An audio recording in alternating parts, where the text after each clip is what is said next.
Brazil.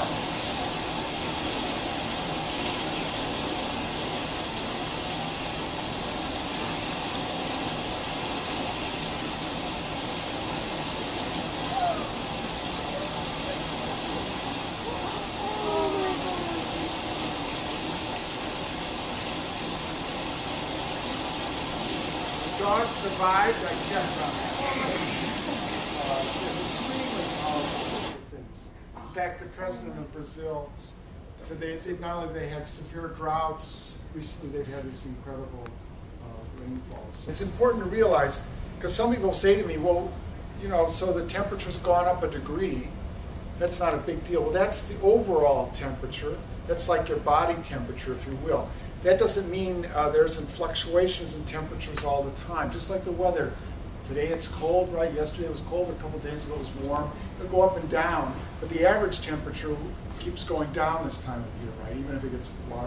And then the same thing in the summer. It keeps going up in the summer, even though day-to-day averages vary.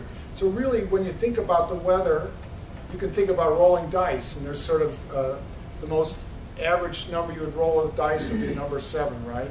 And it's harder to roll 2s or 12s. And so there's like a distribution of probability of anything if you use dice as an example. And our weather's a bit like that. It hovers around this time of the year, maybe 45 degrees or something like that.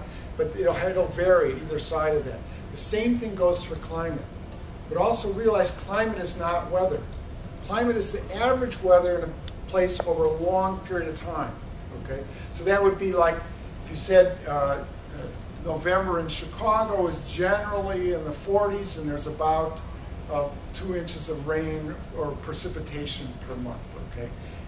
That's the general climatological average here. But that's now starting to vary. And in fact, people would now say that it's like we've added other spots to the dice. And it's so now we're not only, if the higher numbers are the more extreme events, we're not only getting more 12s, but we're getting 13s and 14s like we didn't do before. So this is a probability curve for temperature. We're just going to talk about like the average climate temperature. And here's one where there's a place where the climate is 50 degrees Fahrenheit, but it can vary by 10 degrees. Okay? And if you asked on any given day, if you plotted all the days up over the course of a year, you would see that there was a variation. There was much less chance it would be, you know, this cold and not a lot of chance it would be this warm either. Much more chance it would be right at the average. So this just shows what the average is, but that there's also some variation in it. Well, when there's global warming going on, it basically is pulling this curve over to a higher temperature. And this is where the advanced placement exam question comes in. The fact is, when you start to compare these two curves, you see that the percent of change of the real high end things, actually the percent change goes up the most. It's not that there's a huge number of extreme high-end events, but the change in them becomes greater. So this little plot down here maybe shows a little bit better. Is that this curve here that goes, the colors are out on this projector. This curve here that goes down here is the normal, but when you warm up, you depress the number of cooler days or lower rainfall events, this is precipitation, you really increase the upper ones. So anyway, this is as technical as we'll get. The point I just want to press upon you is that when you warm the atmosphere, you cause much bigger storms. When you have a big storm, it can be a big bad storm, and they're more frequent. It says that each additional 1 degree Celsius of temperature change, the atmosphere can hold 7% more water vapor. This is well known. This has been known for 200 years, and we know the math. So this is something that's pretty unavoidable. And that's a lot though. So it means just a little change in temperature can make a huge change in the amount of water that you can put up in the atmosphere. And when you put up that much more water, whatever goes up comes down. That's another major law of physics, right? And so 1 degree is 7%. And we're looking at right now, in terms of the trend of carbon emissions, what's called business as usual, which is essentially what's happening now, of having as much as a 6 degree rise by the end of this century. So do the math. 6 times 7 is 42%, means almost 50% well, 42% as much more water in the atmosphere as now.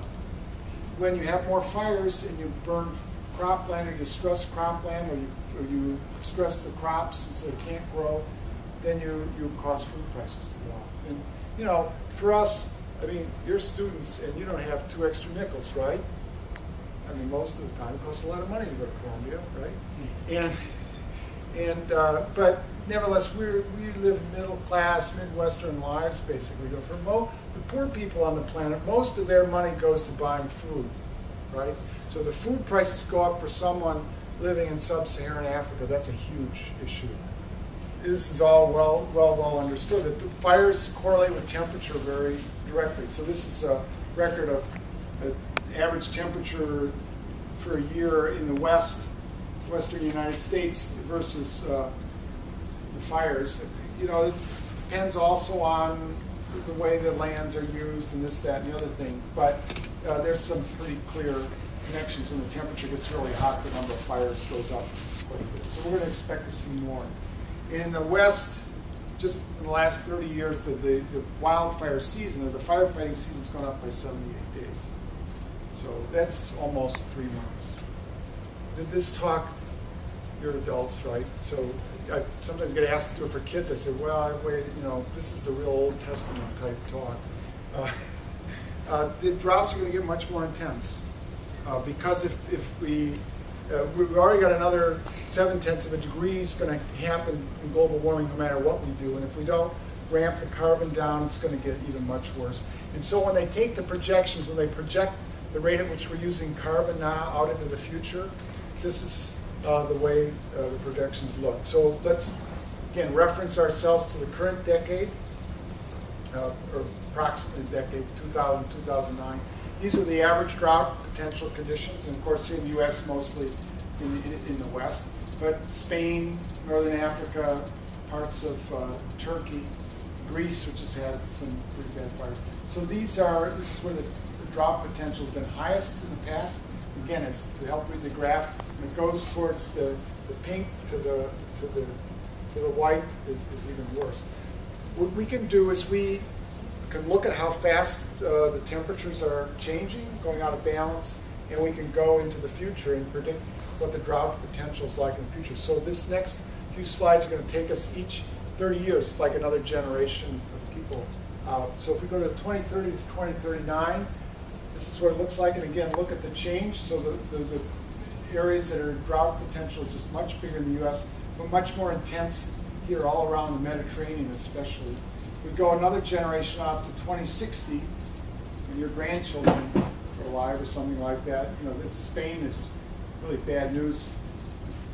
Italy and France in trouble, and especially up here in the upper Midwest, it's already gone off to the end of the scale. And if we go to the end of the century, the drought potential is tremendous. And what this will mean, if we get here, is people are going to starve. I mean, there won't be enough food, basically. It's because the drought will be related to the farming, and unless we figure out a way to farm on the moon or something, we're going to be in huge trouble. And the people who are least able to cope with it, poorest people, the farmers who farm locally are going to have the biggest trouble. I mean, I'm going to, I hope it's not going to get to this, but I think wealthier nations will do a little better than the others. So it's very hard because we're talking about things that, you know, I used to think there's things that affect your generation, like my kids' generation.